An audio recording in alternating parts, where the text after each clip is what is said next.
Hello students, मैं हूं आपका विवेक मलिक सर और आज हम स्टार्ट करेंगे बेटा इकोनॉमिक्स। और इकोनॉमिक्स में हम पढ़ेंगे आज इंडियन इकोनॉमी का chapter number 1, Indian economy on the eve of independence.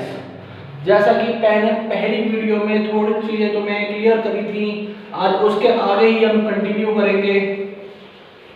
अब हम स्टार्ट करते हैं बेटा। सबसे पहले देखो chapter 1 Indian economy on the eve of independence.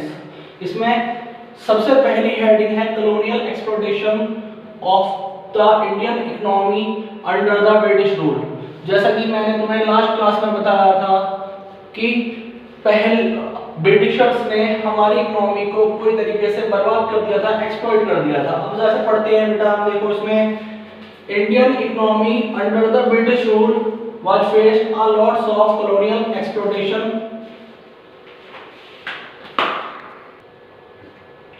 देखो बेटा, तो ब्रिटिशर्स ने हमारी इकोनॉमी को क्या कर दिया था, एक्सप्लॉइट।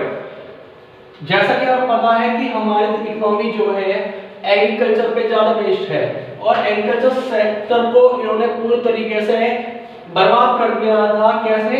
जमींदारी सिस्टम चला के। जमींदारी सिस्टम मैंने जो पिछली क्लास में बताया था, जमींदारी सिस्टम का होता क्या है बेटा, इसका मतलब होता है कि जमींदार जो थे वो गरीब किसानों से लगान वसूलते थे और वो जितनी मर्जी चाहे उतनी अमाउंट उनसे चार्ज कर सकते थे।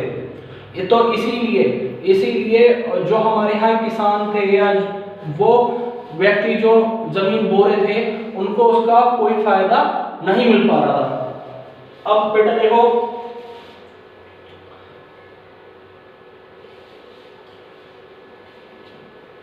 सबसे पहले देखो जमींदारी सिस्टम में जमींदार वर डिक्लेयर्ड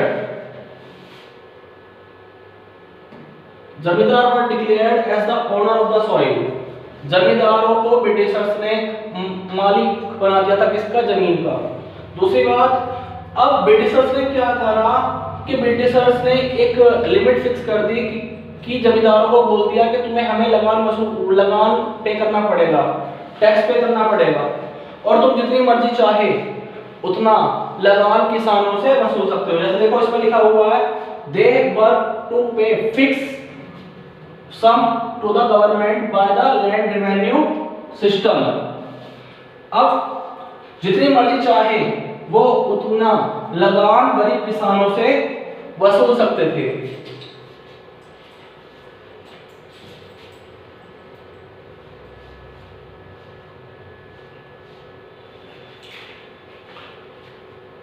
रोकने से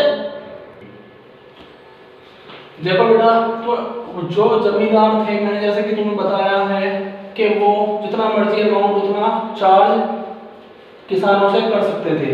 दूसरी बात ये है कि जो टाइलर ऑफ द सॉइल जो थे, जो व्यक्ति जमीन को बो रहे थे, उनको उसका कोई सही फायदा नहीं हो पा रहा था।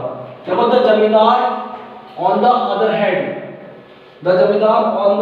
Hand revenue income on the luxuries of life, no investment and made on the development of agriculture. तो इसका मतलब ये है बेटा कि जो जमींदार जो थे अपनी लाइफ को मजे ले रहे थे वो, और दूसरी बात ये, उन्होंने एग्रीकल्चर को बढ़ाने के लिए कोई इन्वेस्टमेंट नहीं करी। एग्रीकल्चर सेक्टर की कंडीशन को इंप्रूव करने के लिए उन्होंने उसमें कोई पैसा नहीं इन्वेस्ट किया, नहीं लगाया। तो मतलब कुल मिला के हम कह सकते हैं एग्रीकल्चर सेक्टर्स को जमींदारी सिस्टम की वजह से काफी ज्यादा इंडिया में बैकवर्ड हो गया था, पिछड़ गया था। अब बात करते हैं बेटा इंडस्ट्रियल सेक्टर की। तो नेक्स्ट हेडिंग है colonial exploitation of industrial sector.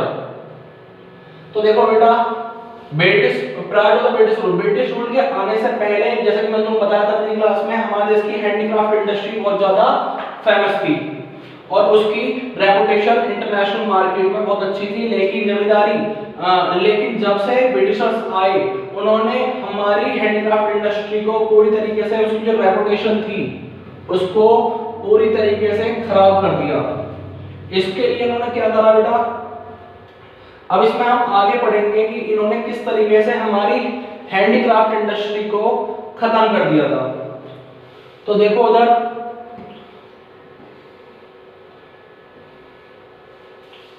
Foreign demand for the Indian handicraft was destroyed by the way of heavy duty on their export.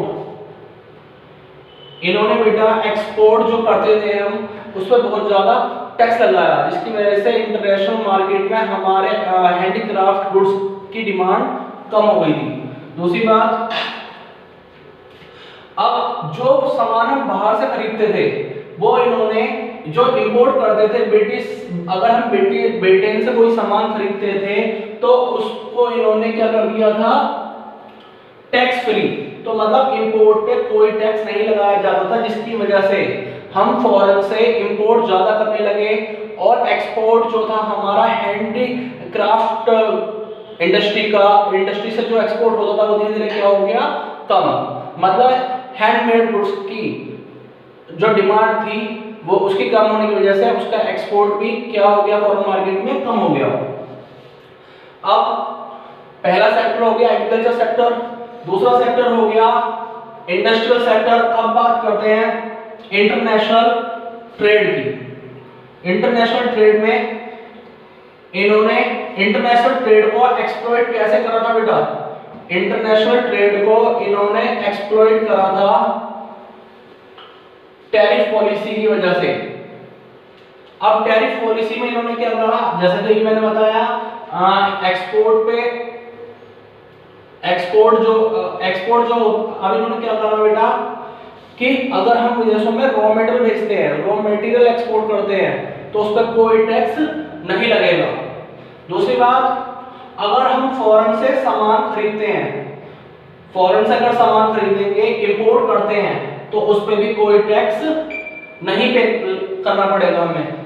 तो इसका मतलब क्या हुआ, इसका मतलब ये हुआ कि हम यहां से रॉ मटेरियल एक्सपोर्ट करते थे और ब्रिटेन से फिनिश गुड, जो गुड्स बनकर तैयार हो जाते हैं, जैसे जो चीज बनकर तैयार हो जाती है फाइनल गुड्स, उनको क्या करते थे, इंपोर्ट। तो अब एक बात यहां पर ध्यान समझो कि हुआ क्या, जैसे हमने यहां से रॉ मटेरियल तौर पे क्या बेचते थे बेटा, जैसे कॉटन वगैरह, कॉटन या जूट, मतलब इस तरीके से रॉ मटेरियल बेचते हैं जो इंडस्ट्रीज में यूज होते हैं। तो ब्रिटिशर्स क्या करते थे, उनको गुड्स फिनिश गुड बना के इंडिया को क्या कर देते थे, एक्सपोर्ट हाई रेट पे। अब ये इसलिए कर रहे थे ताकि जो ब्रिटेन की इकोनॉमी है वो बेहतर हो जाए, अपने फायदे के लिए कर रहे थे। इससे इंडियंस को कोई फायदा नहीं था, इसका फायदा सीधे सीधे किसको मिलना था, ब्रिटेन को। अब देखो, अब इसमें हम आगे बढ़ते हैं। अब नेक्स्ट टॉपिक कौन सा आता है बेटा, features of Indian economy on the eve of independence. तो ये बेटा एक इसके नोट्स बनाने हैं तुम्हें। इसमें फीचर्स की बात करेंगे हम कि इंडियन इकोनॉमी की क्या क्या विशेषताएं थी, क्या क्या फीचर्स थे या क्या कैरेक्टरिस्टिक्स थे इंडियन इकोनॉमी के। तो सबसे पहला पॉइंट है बेटा स्टैग्नेंट इकोनॉमी। स्टैग्नेंट इकोनॉमी में देखो बेटा, स्टैग्नेंट इकोनॉमी का मतलब क्या होता है, स्टैग्नेंट इकोनॉमी का मतलब होता है वो इकोनॉमी जिसमें ग्रोथ रेट बहुत कम रेट से होती है, जिसकी ग्रोथ रेट या तो ना के बराबर होती है या फिर होती ही नहीं है। देखो इसमें लिखा हुआ है 1860 से 1945 के बीच में, 1860 से 1945 के बीच में जो ग्रोथ थी पर कैपिटा इनकम की वो केवल कितनी थी बेटा, 0.5%। दूसरी बात ये, और 1925 से 1950 के बीच में कितनी थी, 0.1% पर एनम। तो देखो बेटा, इसकी वजह से हम ये कह सकते हैं कि इंडिया में बहुत ज्यादा गरीबी फैल गई थी और जिससे लोगों का स्टैंडर्ड ऑफ लिविंग भी क्या हो गया था, बहुत ज्यादा खराब। दूसरी बात ये बेटा कि हमारी जो इकोनॉमी थी उसमें कई बार हमें काफी सारी चीजें देखने को मिलती है, जैसे कई बार महामारी और स्टारवेशन मतलब भूखमरी फैल जाती है। क्यों, इसके बारे में हम आगे अभी बताएंगे तुम्हें कि जो हम सामान बेच रहे थे उससे क्या प्रॉब्लम हुई, जो इन्होंने पॉलिसीज अपनाई थी उससे भूखमरी कैसे फैली। तो अब आगे स्टार्ट करते हैं।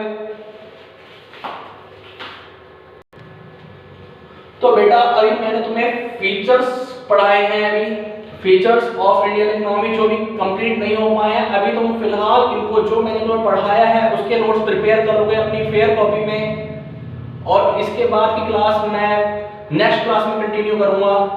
तो प्लीज वीडियो को देखें, लाइक करें, शेयर करें और कमेंट करें, सब्सक्राइब करना ना भूलें।